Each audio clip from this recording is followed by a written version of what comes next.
é o Evangelho segundo Jesus, segundo o Cordeiro Eterno, segundo este que fala todos os dias com todos os homens. Hoje, Mateus, capítulo 12, do verso 28 em diante. Marcos, Evangelho de Marcos, capítulo 12, do verso 28 em diante, que diz assim: chegando um dos escribas, um dos doutores, um dos teólogos, um dos exegetas, um dos hermeneutas bíblicos, um dos acadêmicos da Escritura, chegando ele, tendo ouvido a discussão dos saduceus, querendo encurralar a Jesus em relação a um tema da ressurreição, tema esse no qual os saduceus e a maior parte dos sacerdotes do Templo de Jerusalém não criam. Tendo chegado esse acadêmico e ouvido o final, a discussão entre eles, vendo como Jesus lhes houvera respondido tão maravilhosamente bem, perguntou a Jesus: qual é o principal dos mandamentos? O que é que tu me dizes sobre isso? Eles têm ordem, eles têm hierarquia?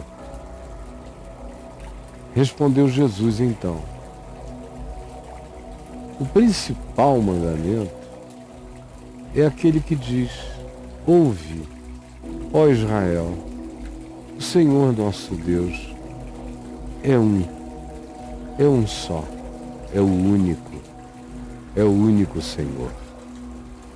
Amarás, pois, ou por causa disso, porque Ele é o único, porque Ele é Espírito e verdade, amarás o Senhor teu Deus de todo o teu coração, de toda a tua alma, de toda a tua psique, de todo o teu carinho, com toda a tua ternura. Amarás o Senhor teu Deus de todo o teu entendimento, com toda a tua inteligência, com toda a tua ciência, com todo o teu poder de compreensão. E amarás o Senhor teu Deus com toda a entrega física, psíquica, espiritual, das tuas energias, das tuas ações, da tua disposição. Amarás o Senhor teu Deus sem procrastinação. Esse é o primeiro mandamento. O segundo, Jesus disse, o segundo é esse outro, que diz: amarás o teu próximo como a ti mesmo. E aí ele conclui dizendo: não há outro mandamento maior do que estes. Não há outro mandamento maior do que estes.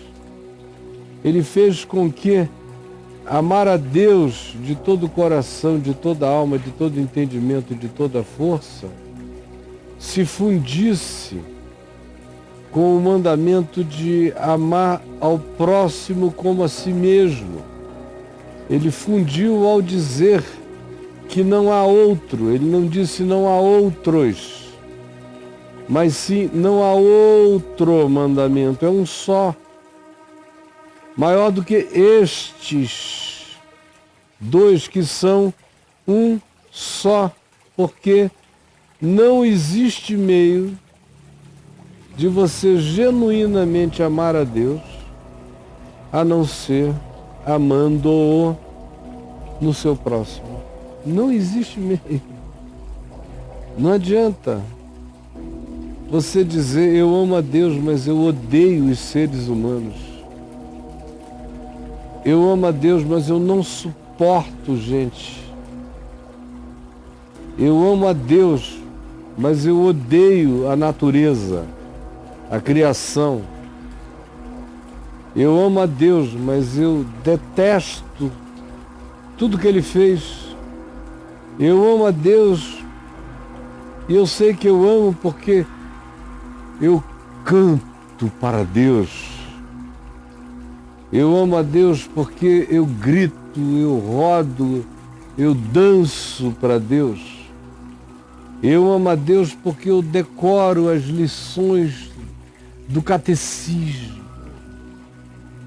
Eu amo a Deus porque eu deixo a minha jugular estufada de tanto que eu grito aleluia. É por isso que eu amo a Deus. E que Deus é esse que mede amor por performance e teatralidade litúrgica em cultos? Que Deus é esse que se satisfaz com a mediocridade dessas entregas de elogio excessivo, repetitivo a Deus, até Deus ficar tão vaidoso de ser tão elogiado, de ser chamado de grande, de maior do que todos? O Senhor é o maior, é o maior. O teu é o maior. Que Deus é esse que se sente cultuado quando é chamado de o grande, de o maior?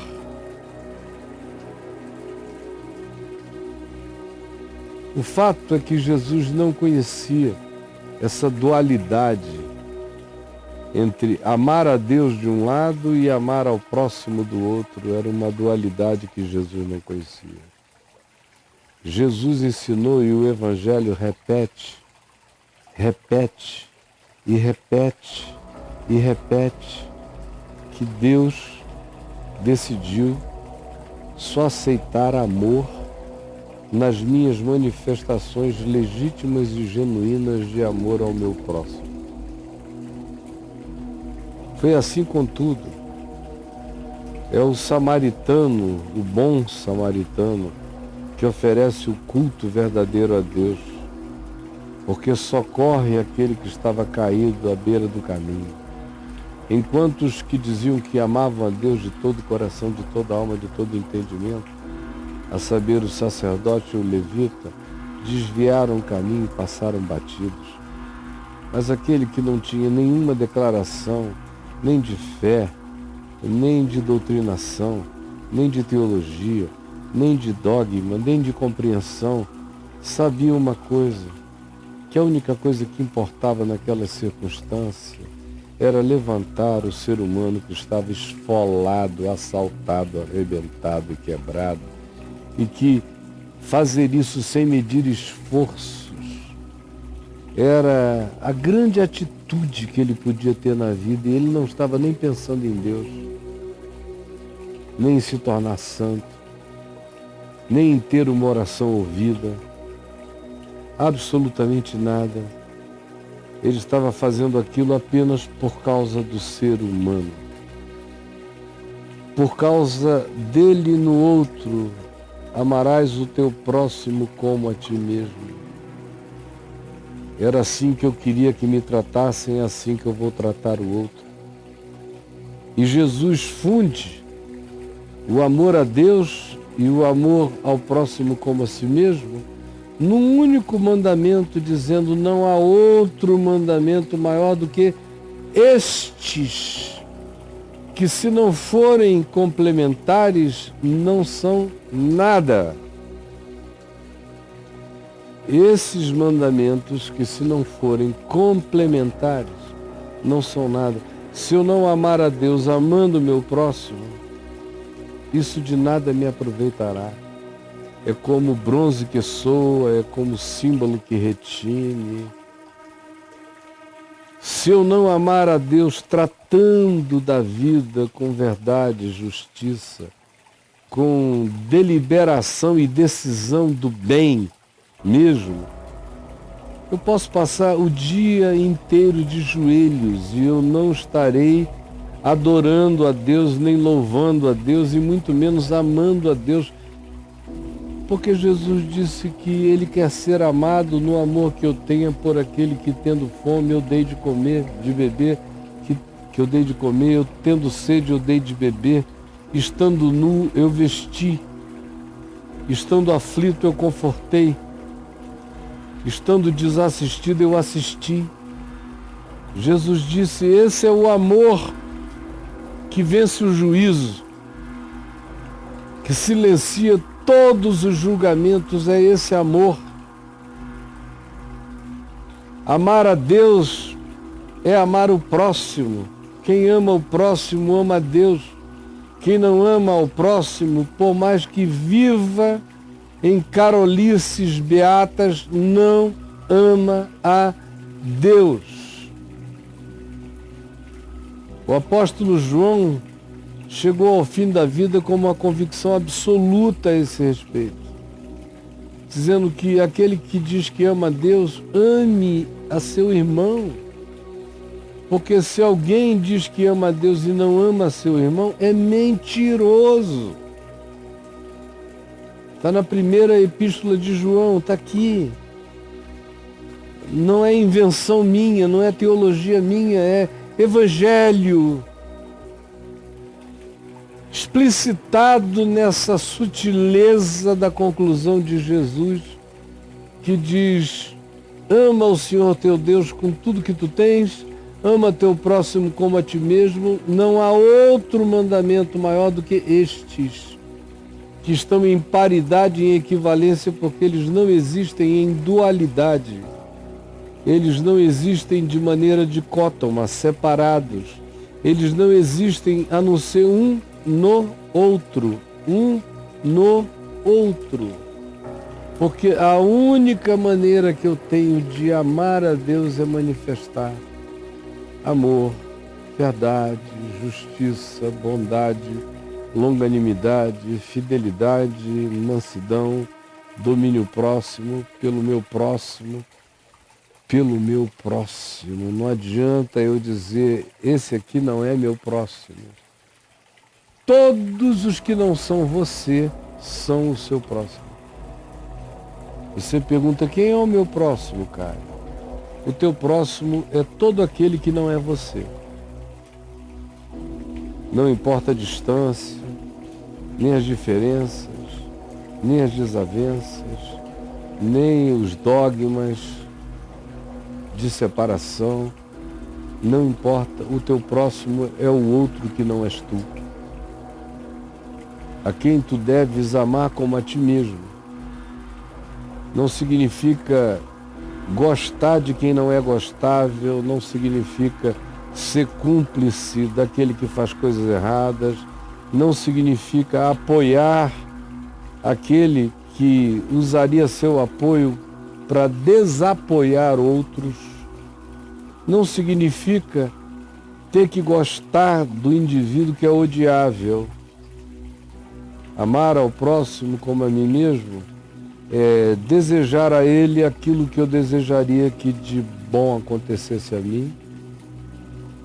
E amar o próximo como a mim mesmo é desejar que a bondade, a verdade e a justiça de Deus tratem dele, assim como eu quero que a ação de Deus me trate para o meu bem, para a minha cura, para o meu soerguimento, para a minha conversão, para a minha regeneração.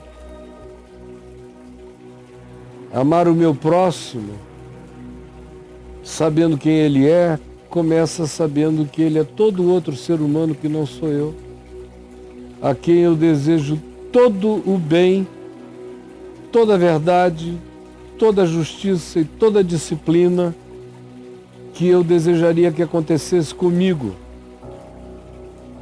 Porque eu desejo que, se eu estiver errado, o Senhor me acerte. Que, se eu estiver equivocado, Ele me ilumine. Eu desejo que, se eu estiver surtado de egoísmo, Ele me sacuda. Eu desejo que, se eu adoecer de narcisismo, Ele me humilhe.